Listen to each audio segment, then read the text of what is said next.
Presented by Aishwarya music Maithili.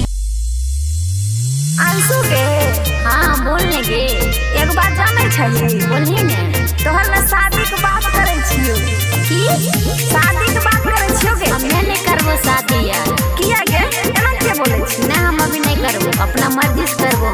अच्छा पहले सुन करे छियो तो हर बार तुहारी गे।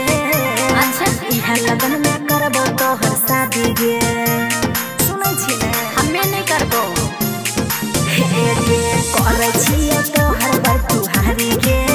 अच्छा इहा लगन में करबो तो हर शादी गे हमें नहीं करबो भले मिलो गोर चाहे कारी से करबो की भले मिलो गोर चाहे कारी से करबो गे बेटी तो हर शादी हे गे चुप गे बेटी तो हर शादी खाना धानी से करबो गे बेटी तो हर शादी खाना धानी में करबो। अच्छा बेटी तो हर शादी खाना धानी में करबो बियाह के बाद बरबादी गे नहीं करबो शराबी से शादी गे भले चपरासी दर्जी से करबो भले चपरासी दर्जी से करबो गे मैयो हम शादी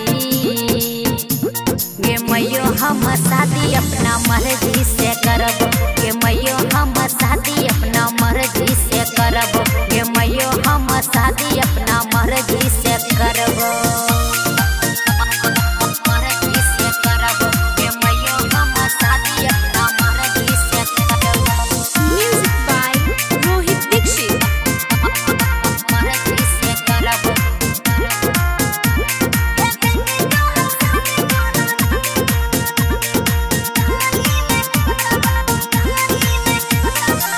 देखे में लड़का लागई रह सेठ गे अगला महीना ले शादी के डेट गे सब बात फिक्स हो गेल छै हम नहीं करबो घर देखिया में नहीं कलको खुलासा कलको फोन भसियाई रहो भाषा झपारी वाला नहीं दलाली में करबो।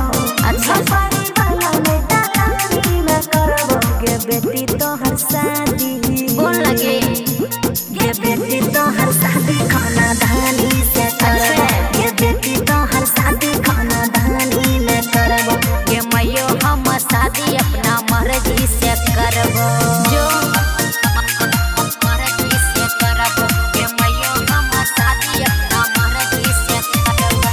Music by Rohit Dikshit. मर्जी से करबो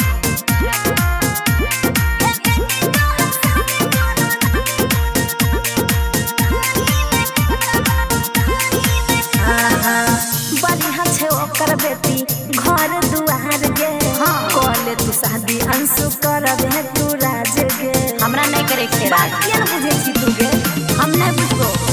बिपिन लाल बाबू कहने रहो कॉल गे कहल को किलर कहा बड़ा बना झड़ गे उ संगे तो हम मनवानी नहीं चला तो अंशु के तो हम मनवानी नहीं चला तो गे बेटी तो हर शादी